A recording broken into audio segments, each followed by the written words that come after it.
Hey everybody, welcome back to Sip&Talk. I'm Joe. And as always, I'm ready to dive into some seriously juicy info with you all today. It's like we're mixing up a knowledge cocktail here. Strong stuff, but oh, so smooth going down. And I'm Sunny, your friendly neighborhood fact checker. I'll make sure we get all the ingredients right. Speaking of mixing things up, you know it's always a good blend? Travel whiskey and discovering awesome new things. You have to check out our friend Mickey's YouTube channel, Mickey to Life. Yeah, Mickey's the best. He's always got something cool going on. Here we go. Good morning, good afternoon, or good evening, whatever time zone you're in. Welcome back to Sip&Talk. A huge hello to all our Sip&Talkers out there. Yeah, it's always great to be here and, really dig into the latest geopolitical data with you. So I have to start today with like a little story from last weekend. I was grabbing my usual iced coffee, just standing in line, and the guy right in front of me was in that hypnotic thumb-flicking trance. Oh, yeah, the classic doom scroll. Exactly. Just aggressively scrolling through short videos on his phone. And one of the clips that caught my eye, and it actually stayed on his screen for a good minute, was coverage of a recent major international forum. Okay, I think I know the one you're talking about. Yeah, so on the screen is this sharply dressed, very polished diplomat from a major global power.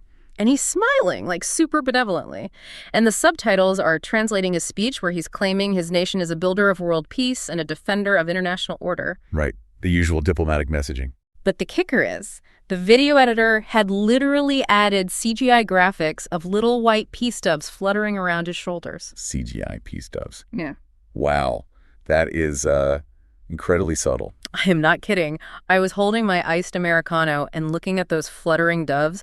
I squeezed the plastic cup so hard I almost crushed it.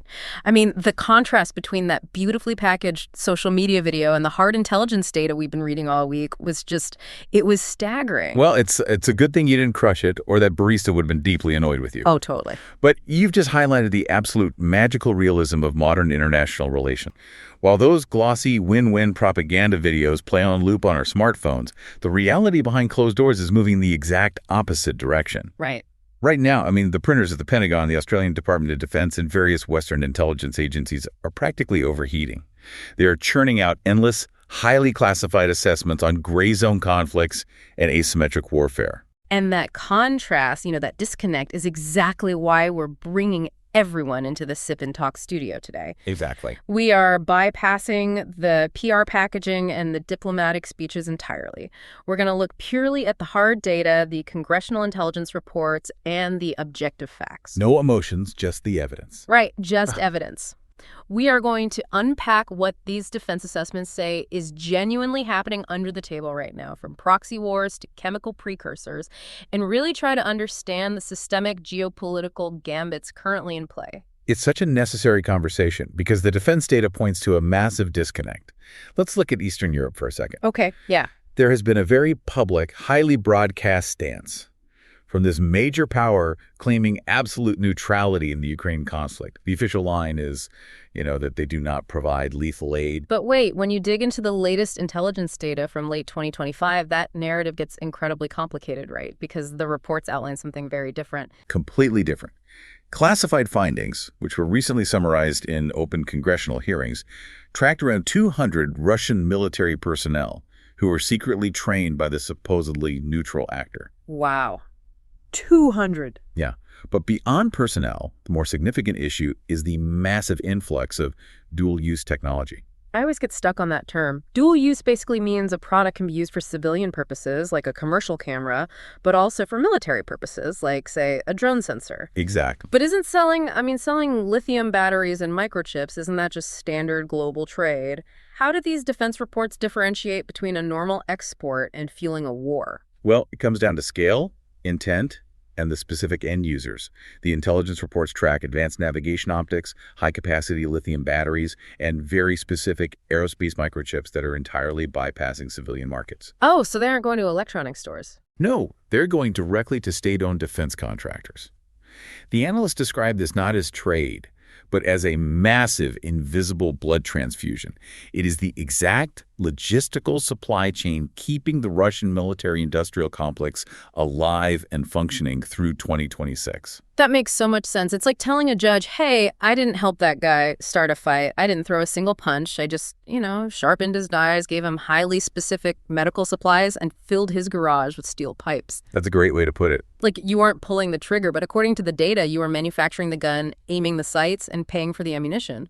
What does his fighting have to do with me? Right, and that is the precise mechanism of a modern proxy war.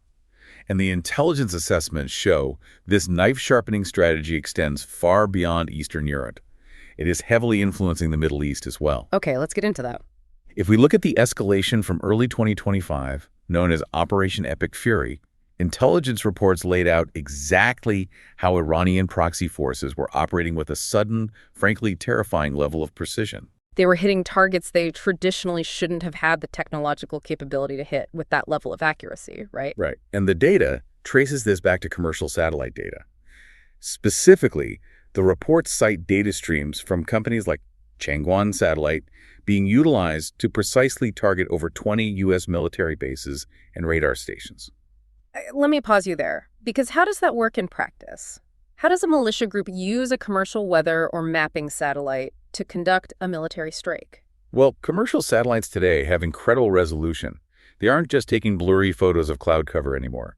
They can track the movement of specific vehicles, identify changes in infrastructure, and even map out radar blind spots. Jeez. Yeah, when that high-resolution real-time spatial data is handed over to a proxy force, they don't need their own multi-billion-dollar military satellite network. They just buy the data. Exactly, or have it gifted to them, and then they plug those exact coordinates into their targeting systems. Which leads to real devastating consequences on the ground. I mean, I want to bring up the F-15E incident because the defense reports spend a lot of time on this. It is a pivotal data point, yeah. The recent shootdown of a U.S. F-15E Strike Eagle is incredibly rare. I mean, those jets fly at high altitudes, at Mach speeds, and they're equipped with advanced countermeasures. Right, so we aren't talking about a random militia finding an old anti-aircraft gun in the desert. Not at all. To take down an F-15E, you need modern, heat-seeking, or radar-guided shoulder-fired missiles. These are complex pieces of engineering. They must be manufactured, financed, and smuggled through sophisticated logistical networks. So they're getting top-tier gear. Exactly. The intelligence assessments argue that by flooding these conflict zones with high-end tech like these smuggled manpads, the strategic goal is to actively drain Western military resources. Just keeping the fire burning. Keeping these proxy conflicts burning hot without ever officially entering the war themselves. So if we follow the logic of these intelligence reports, if this actor relies so heavily on indirect proxy conflicts to drain resources, what triggers them to step out of the shadows? Because the data also shows direct physical military posturing. It does. And that brings us to the naval data and this whole concept of expanding the gray zone. Gray zone. Yeah, a gray zone conflict is basically aggressive state behavior that stays just below the threshold of starting an actual shooting war. They are testing the absolute limits of international patience. A prime example from the reports is the drastic southern expansion of naval power in early 2025. Right, the Tasman Sea incident. Exactly. We saw the Type 055 destroyer, the Xenia, lead a fleet directly into the Tasman Sea. For anyone visualizing a map right now, the Tasman Sea is right between Australia and New Zealand. That is a very, very long way from their traditional territorial waters. What were they doing down there? They sailed right to the edge of Australia's exclusive economic zone to conduct live-fire drills. And the aviation data on this is what really caught my attention. When militaries conduct live-fire drills, there are standard international protocols, right? Absolutely. But the reports highlight that they didn't even issue a standard NOTAM, which stands for Notice to Air Missions. It's the basic global aviation alert that says, hey, we are shooting missiles in this specific airspace. Please route your passenger jets around it. Right. And because of that deliberate omission, dozens of civilian flights had to suddenly and frantically reroute mid-air. I mean, that is incredibly dangerous for everyday people just trying to travel. It's a calculated flouting of safety norms. It forces the other side to scramble and react.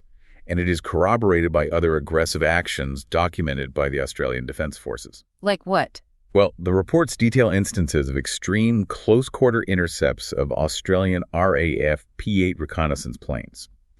We are talking about fighter jets flying dangerously close and recklessly deploying flares right in the flight path of the Australian aircraft. Which is terrifying. If a jet engine ingests a flare, or if the intense light blinds the pilots and sensors, that aircraft is going down. Why risk a massive international incident over a simple reconnaissance flight? Military analysts call it a deterrence-by-strength strategy.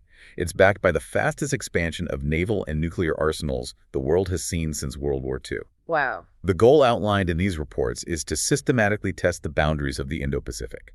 They want to see exactly how much airspace and maritime territory they can dominate before a coalition actually pushes back. You know, physical warships and fighter jets are highly visible. A destroyer in the Tasman Sea is impossible to miss. But reading through these congressional reports, it feels like the physical posturing might actually be a giant distraction from a much deeper vulnerability. Which is what? The digital supply chain, like the threats we can't see. Oh, totally. You're hitting on what the intelligence community considers the most critical threat right now: the invisible operations in cyberspace. The reports spend a massive amount of time on state-sponsored hacker groups, particularly the one designated as Volt Typhoon. Volt Typhoon. I mean, it sounds like an energy drink, but the methodology described in the cyber reports is genuinely unnerving.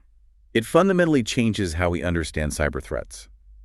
Volt Typhoon uses a technique called living off the land, or LOTLL. Okay, break that down for us. So traditionally, a hacker writes a piece of malware, drops it into your system, and your cybersecurity software eventually recognizes that foreign code and quarantines it. Right. Living off the land bypasses that entirely. They don't use foreign malware. They use the network's own legitimate built-in administrative tools to move around and extract data. To put that in everyday terms, it's like a burglar who breaks into your house, but instead of bringing their own flashlight, which your security system might detect, they just hack into your own security cameras to navigate the dark house? Yeah, exactly. Your alarm never goes off because the system thinks it's just you operating the cameras. That is a perfect way to visualize it. They hijack the system's own immune system to hide in plain sight. But let me play skeptic for a second here. Don't all major countries spy on each other? Isn't digital espionage just the modern version of tapping a phone line at an embassy? Why are the defense reports treating Volt Typhoon as a unique existential threat? It is a crucial distinction. Traditional espionage is about information gathering, right? Stealing blueprints, reading diplomatic emails, understanding negotiating positions. Sure. But the intelligence agencies had confirmed that Volt Typhoon is not primarily looking for intelligence. They are actively mapping the control systems of civilian water treatment facilities, power grids, and transit networks in highly strategic locations like Guam. Which has zero traditional intelligence value. Knowing how a civilian water pump operates doesn't tell you what a president is thinking. Exactly. What it gives you is the ability to shut that pump down. The congressional reports define this not as espionage, but as pre-deployment. Pre-deployment. That is chilling. It is laying the groundwork for strategic societal paralysis. If a physical conflict starts, they don't need to risk bombers to take out the power grid. They just flip a digital switch that they planted and hid inside the system 3 years prior. It's a terrifying level of foresight. And it's not just critical infrastructure they're targeting. The reports heavily detail the economic hemorrhage, too. The economic data is staggering. Estimates in the congressional report suggest this state-sponsored intellectual property theft cost the U.S. economy trillions of dollars cumulatively. Trillions! Yeah. To make that abstract number relatable, it equates to an estimated $6,000 loss per American household every single year. And what exactly are they taking right now? Because I remember a decade ago, the focus was mostly on stealing jet engine designs or, manufacturing schematics. The 2026 intelligence focus has shifted entirely to biotechnology and the semiconductor supply chain. For example, you look at legislation like the U.S. GEPS Act. Right. CHFPS Act, pronounced just like the snack. Exactly, like the snack food. That act was designed to bring critical semiconductor manufacturing back to domestic soil because the global supply chain was deemed too vulnerable. But simultaneously, these defense reports show highly aggressive talent recruitment programs operating globally, offering massive subsidies to drain Western innovation. So they're just buying the talent. Yes, they're specifically targeting biomedical research, genetic data, and next-generation computing. The strategy is to completely own the foundational technologies of the next century. Okay, so taking down a power grid is devastating. Siphoning off trillions in intellectual property hurts the economy. But there is a third pillar in these reports that focuses on something much more insidious. Right. It's about degrading a society's actual human fabric. We were talking about asymmetric warfare using chemistry. Right.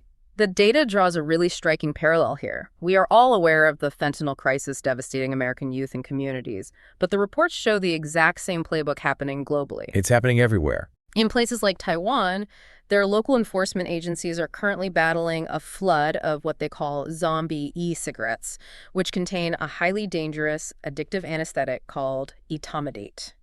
And when intelligence agencies trace the supply chains for both of these crises, the data points to the exact same origin.